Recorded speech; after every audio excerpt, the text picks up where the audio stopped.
찬송가 300장을 찬양하며 5월 15일 주일 새벽 기도회를 하나님께 올려드립니다.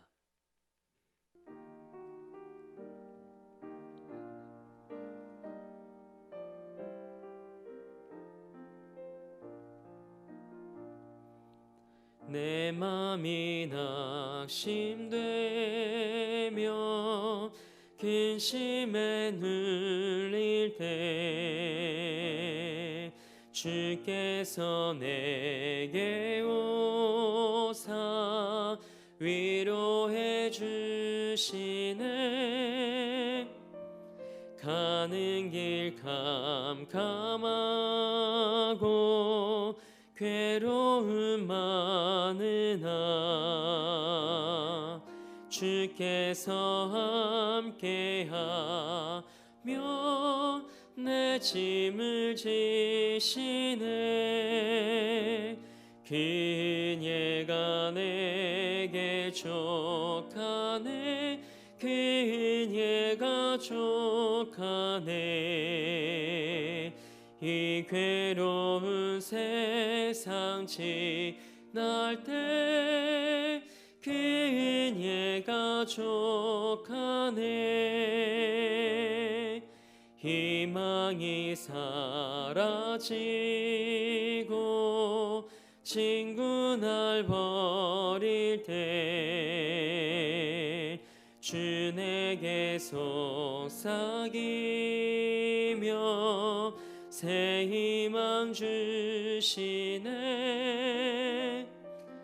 가음이 맹렬하여 두려워 떨 때에 승리의 왕이 되신 주 음성 들리네. 그녀가 내게 족하네. 그녀가 족하네. 이 괴로운 세상 지날 때 그녀가 족하네. 번민이 가득 차고 눈물이 흐릴 때 주 나의 곁에 오사 위로해 주시네. 환난이 닥쳐와서 어려움 당할 때 주님의 능력이 원수를 이기네. 그녀가 내게 족하네. 그녀가 족하네. 이 괴로운 세상 지날 때 그녀가 족하네. 아멘. 사도신경으로 우리의 신앙을 고백합니다. 나는 전능하신 아버지 하나님, 천지의 창조주를 믿습니다. 나는 그의 유일하신 아들, 우리 주 예수 그리스도를 믿습니다. 그는 성령으로 잉태되어 동정녀 마리에게서 나으시고 본디오 빌라도에게 고난을 받아 십자가에 못 박혀 죽으시고 장사된 지 사흘 만에 죽은 자 가운데서 다시 살아나셨으며 하늘에 오르시어 전능하신 아버지 하나님 우편에 앉아 계시다가 거기로부터 살아있는 자와 죽은 자를 심판하러 오십니다. 나는 성령을 믿으며 거룩한 공교회와 성도의 교제와 죄를 용서받는 것과 몸의 부활과 영생을 믿습니다. 아멘. 우리 찬송 191장 한 장 더 우리 박수하며 하나님께 찬양으로 영광 올려드립니다.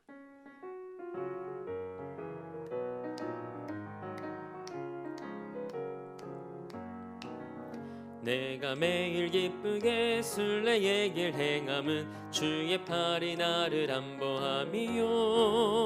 내가 주의 큰 복을 받는 참된 비결은 주의 영이 함께함이라.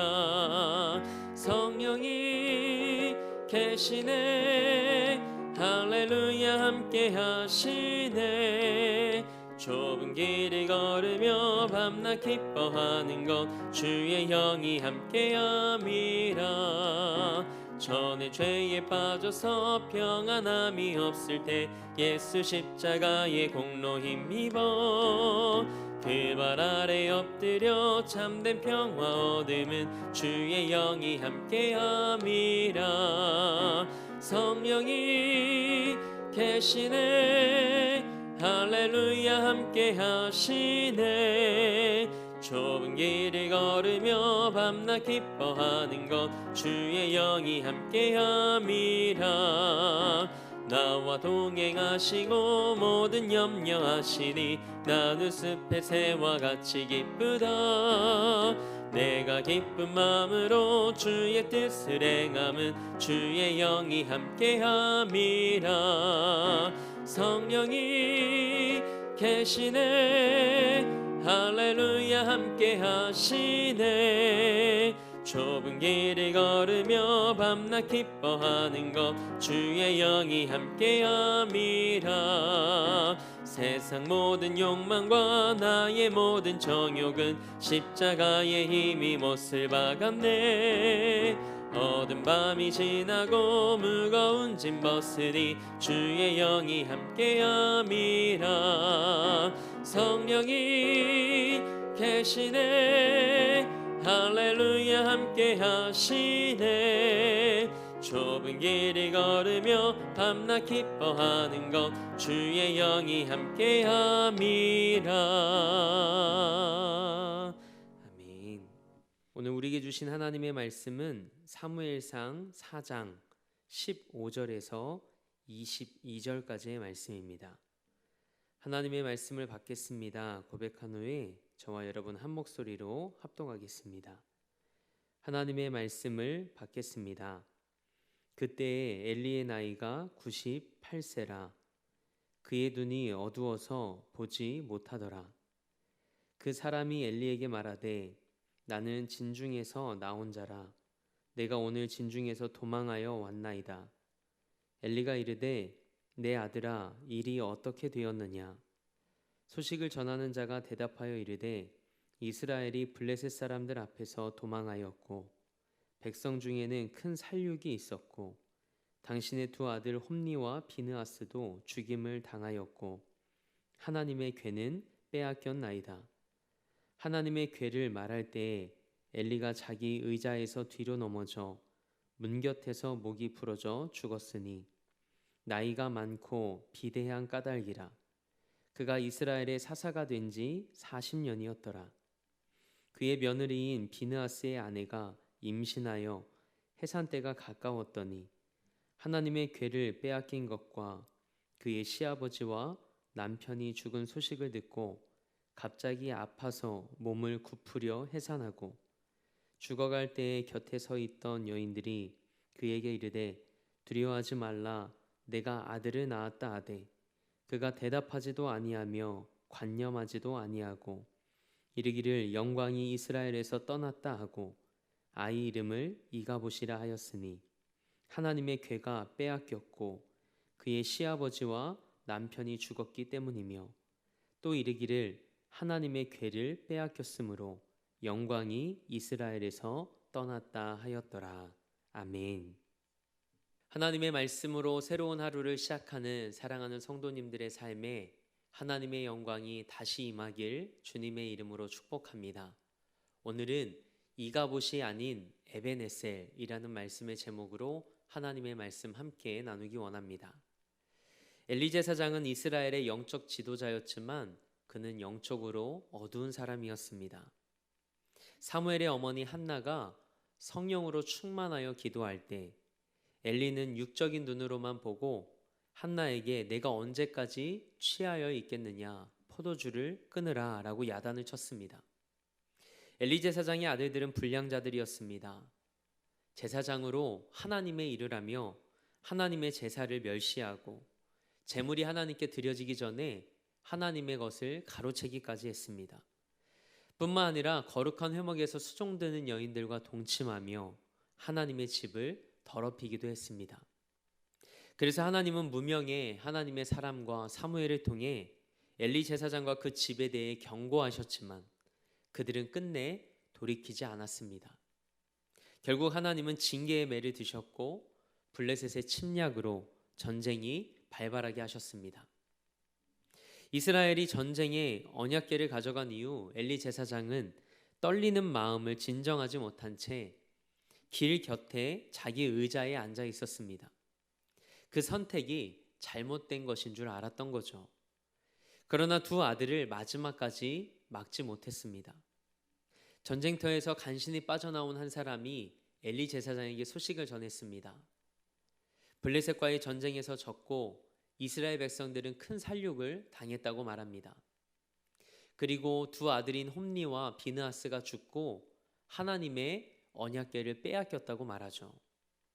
이 말에 엘리는 의자에서 뒤로 넘어져 문 곁에서 목이 부러져 죽습니다.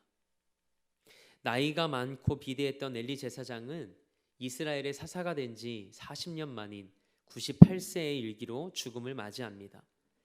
저는 여러분과 저의 삶이 나이가 들수록 육신이 비대해지기보다는 우리의 영이 살찌워지고 우리의 영이 부유해지길 소망합니다. 그래서 우리 삶이 가장 아름다운 모습으로 하나님의 부르심을 받게 되길 축복합니다. 엘리 제사장의 며느리이자 비느하스의 아내가 해산을 앞두고 있었는데 하나님의 언약궤를 빼앗겼다는 그 소식과 시아버지와 남편이 죽었다는 소식을 듣습니다. 갑자기 아파 몸을 굽으려 해산을 하고 죽게 됩니다. 정말 비참한 가문의 몰락입니다. 엘리 제사장 집안에 대한 하나님의 말씀이 하나하나 이루어졌습니다. 사무엘상 2장 27절 이하에 하나님의 선지자가 엘리 제사장에게 예언했던 대로, 그리고 사무엘상 3장 12절 이하에 하나님께서 사무엘에게 하셨던 말씀대로 그 말씀이 그대로 이루어집니다. 그런데 이때 엘리 제사장의 며느리가 죽어가면서 아들을 낳는데 영광이 이스라엘에게서 떠났다라고 하면서 아이의 이름을 이가봇이라고 짓습니다. 이가봇이라는 말은 하나님의 영광이 떠나버렸다라는 뜻입니다. 어떤 사람들은 지금 이 시대가 하나님의 영광이 떠나버린 듯한 이가봇의 시대라고 말할지도 모르겠습니다. 우리는 코로나19와 나라의 어려움으로 인해 이가봇과 같은 시간을 지나왔습니다. 게다가 개인의 삶에 불어닥친 말로 다할 수 없는 다양한 문제들로 이가봇과 같은 상황을 경험하고 있는 성도들이 있을지도 모르겠습니다. 하지만 하나님은 우리를 이가봇의 상태에서 머물러 있게 하시는 분이 아닙니다. 하나님은 여전히 우리와 함께 하십니다. 그리고 우리의 삶을 통하여 일하시는 분이십니다. 우리는 그 하나님을 임마누엘의 하나님으로 고백합니다. 살아계신 하나님께서 여러분과 함께 하심을 잊지 않길 소망합니다. 하나님은 우리를 사랑하셔서 사랑하는 독생자 예수 그리스도까지 내어주셨습니다. 그리고 예수님도 내가 너희와 영원히 함께 하겠다고 약속하셨습니다. 하나님의 사랑과 예수님의 약속은 변함이 없습니다. 그렇다면 뭐가 문제일까요? 하나님의 사랑과 예수님의 약속은 변함이 없지만 세상을 바라보고 내 삶을 바라보는 내 마음이 상황과 환경에 따라 바뀌는 것이 문제이죠. 마치 하나님의 영광이 떠나버린 것 같고 하나님께서 우리를 외면하고 계신 것 같습니까? 절대 그렇지 않습니다. 하나님은 신실하십니다. 물론 하나님께서 이스라엘 백성들을 이방 나라의 손에 붙이셔서 잠시 고통의 멍에를 매게 하실 때도 있습니다. 그러나 그것이 하나님의 목적은 아닙니다. 하나님은 그때마다 이스라엘이 깨닫고 돌이켜 하나님을 찾고 구하기 원하셨던 것입니다. 그렇다면 우리는 어떻게 해야 이 이가봇과 같은 영적인 상태에서 벗어나 임마누엘의 은혜를 경험할 수 있을까요? 사무엘상 7장 말씀에 이가봇과 반대되는 개념의 시대가 등장합니다. 바로 에벤에셀의 시대입니다. 여호와께서 여기까지 우리를 인도하셨다. 여호와께서 여기까지 우리를 도우셨다. 에벤에셀의 시대는 하나님의 도우심으로 이스라엘이 승리하던 시대입니다. 하나님의 은혜로 회복과 평화를 경험한 시대였습니다. 에벤에셀은 에벤과 에셀이라는 두 단어의 합성어입니다. 에벤은 큰 반석을 뜻하고 에셀은 돕는다라는 뜻을 가지고 있습니다. 즉 에벤에셀은 도움의 돌이라고 해석할 수 있죠. 이스라엘은 자신들의 승리가 하나님의 도우심으로 인한 것임을 고백하면서 에벤에셀의 기념비를 세웠습니다. 우리의 삶이 만약 이가봇과 같은 상태라면 에벤에셀의 삶으로 회복되기 위해서 우리가 하나님 앞에 어떻게 서야 할지를 함께 살펴보기 원합니다. 하나님께서는 우리에게 에벤에셀의 시대를 열어주고 싶어 하십니다. 그러나 우리가 하나님을 떠나 있다면 우리는 하나님의 도우심을 경험할 수 없습니다. 사무엘상 7장 3절 말씀을 보면 사무엘 선지자가 이스라엘 백성들에게 이렇게 선포합니다. 우리 이 말씀을 함께 읽어보겠습니다. 사무엘상 7장 3절 말씀입니다. 사무엘이 이스라엘 온 족속에게 말하여 이르되 만일 너희가 전심으로 여호와께 돌아오려거든 이방 신들과 아스다롯을 너희 중에서 제거하고 너희 마음을 여호와께로 향하여 그만을 섬기라. 그리하면 너희를 블레셋 사람의 손에서 건져내시리라. 아멘. 에벤에셀의 시대를 살려면 하나님과의 관계를 가로막고 있는 것들을 제거해야 합니다. 그리고 마음을 하나님께로 향하여 하나님만을 섬기라고 성경은 우리에게 말하고 있습니다. 4절 말씀을 보니 이스라엘 백성들이 사무엘 선지자가 말한 대로 하나님과의 관계를 방해하는 우상을 제거하고 여호와만을 섬깁니다. 6절에는 이스라엘 백성들의 구체적인 회개의 행동이 기록되어 있습니다. 그들은 미스바에 모였습니다. 그리고 종일 금식했습니다. 그리고 우리가 여호와께 범죄하였나이다 라고 고백합니다. 사무엘 선지자는 이스라엘의 흐트러진 영성을 한데 모으고 민족적 회개 운동을 펼칩니다. 회개는 단순히 후회하는 것이 아닙니다. 악과 죄를 제거하고 가던 길을 멈추어 방향을 바꾸는 것이죠. 돌이킨 삶과 회개에 합당한 열매를 맺는 삶으로의 전환이 진정한 회개입니다. 회개하지 않는 인생은 이가봇의 인생이 될 수밖에 없습니다. 하나님의 영광이 떠난 비참한 인생이 될 수밖에 없죠. 하지만 하나님의 말씀 앞에서 깨닫고 전심으로 돌이켜 여호와 하나님께로 돌아가 하나님만을 섬긴다면 하나님께서 우리 삶에 다시 한번 에벤에셀의 인생을 허락하실 줄 믿습니다. 이스라엘 백성들은 이가봇 시대의 고통으로 인하여 하나님께 부르짖기 시작했습니다. 사무엘상 7장 2절 말씀을 보면 이스라엘 백성들이 여호와를 사모했답니다.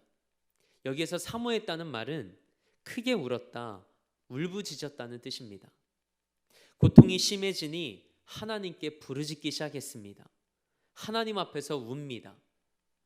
9절에는 사무엘이 여호와께 부르짖었더니 여호와께서 응답하셨다고 기록하고 있습니다. 어떻게 응답하셨을까요? 우리 사무엘상 7장 10절 말씀을 함께 읽겠습니다. 사무엘이 번제를 드릴 때 블레셋 사람이 이스라엘과 싸우려고 가까이 오매 그날에 여호와께서 블레셋 사람에게 큰 우레를 발하여 그들을 어지럽게 하시니 그들이 이스라엘 앞에서 패한지라. 할렐루야. 하나님은 사무엘 선지자와 이스라엘의 기도를 들으시고 이가봇을 에벤에셀로 바꿔주셨습니다. 사사기를 보면 이가봇의 시대와 에벤에셀의 시대가 지속적으로 반복되는 모습을 보게 됩니다. 이가봇의 시대가 지나면 에벤에셀의 시대가 오고 에벤에셀의 시대가 지나면 이가봇의 시대가 다시 옵니다. 왜 이런 일이 반복되었을까요? 깨어서 기도하는 사람이 없었기 때문입니다. 이 새벽에 깨어 기도하는 여러분의 삶과 여러분의 가정에 다시 한번 하나님께서 이 에벤에셀의 은혜를 허락해 주시길 주님의 이름으로 축복합니다. 그래서 지금 여러분의 삶이 이가봇과 같다면 하나님의 영광이 떠난 것 같다면 오늘 다시 한번 우리가 하나님 앞에 부르짖어 기도할 때 그리고 하나님 앞에 전심으로 돌이켜 회개할 때 오늘 여러분의 인생 가운데 다시금 시작되는 그 에베네셀의 은혜를 누리는 복된 삶이 되길 주님의 이름으로 축원합니다. 함께 기도하겠습니다. 하나님, 이가봇이 아닌 에베네셀의 은혜를 다시 경험하는 우리 삶이 되길 원합니다. 우리의 죄를 회개하며 은혜의 자리에 모여 하나님께 부르짖으며 기도할 때 하나님의 영광이 다시 임하는 우리 삶과 가정과 교회 그리고 이 나라와 열방이 되게 하옵소서. 이 새벽 우리가 다른 어떤 은혜 구하지 않습니다. 오직 하나님 한 분만을 갈망하며 하나님 만나기를 소망합니다. 하나님의 이름을 부를 때 우리에게 찾아오셔서 우리에게 말씀하여 주옵소서. 그리하여 하나님 안에서 우리 영혼이 다시 살아나고 숨쉬는 은혜를 경험케 하옵소서. 오늘도 이 나라와 열방을 위해 기도합니다. 하나님께서 이 땅과 열방의 주인이심을 고백하오니 하나님의 때에 하나님의 방법대로 이 땅을 새롭게 하시고 고쳐 주옵소서. 위기의 때에 하나님께 무릎 꿇는 자들을 통해 하나님의 영광이 만방에 드러나게 하옵소서. 그리고 우크라이나의 전쟁이 그치게 하시고 그들의 아픔과 상처를 싸매주시며 그 땅에 샬롬의 은혜를 허락하여 주옵소서. 우리 대림교회를 위해 기도합니다. 111의 사명을 품고 온 성도가 마음을 모아 함께 기도할 때 그 사명이 이루어지는 것을 목독해 하옵소서. 담임 목사님에게 성령의 능력과 하늘의 은혜를 덧입혀 주옵소서. 그리고 우리 사랑하는 성도들의 삶과 가정과 일터를 지켜주시고 성령으로 충만한 삶이 되게 하옵소서. 오늘도 삶의 자리를 성전 삼아 미디어 예배로 이 하루를 시작합니다. 우리 삶을 향한 하나님의 뜻을 구하며 이 하루를 시작하오니 우리 삶에 하나님의 뜻이 온전히 이루어지게 하옵소서. 이가봇이 아닌 에베네셀의 은혜가 다시 시작되게 하옵소서. 그렇게 하실 하나님을 기대하며 우리 삶의 목적 되시고 이유 되신 우리 주 예수 그리스도의 이름으로 기도합니다. 아멘. 하늘에 계신 우리 아버지, 아버지의 이름을 거룩하게 하시며 아버지의 나라가 오게 하시며 아버지의 뜻이 하늘에서와 같이 땅에서도 이루어지게 하소서. 오늘 우리에게 일용할 양식을 주시고 우리가 우리에게 잘못한 사람을 용서하여 준 것 같이 우리 죄를 용서하여 주시고 우리를 시험에 빠지지 않게 하시고 악에서 구하소서. 나라와 권능과 영광이 영원히 아버지의 것입니다. 아멘.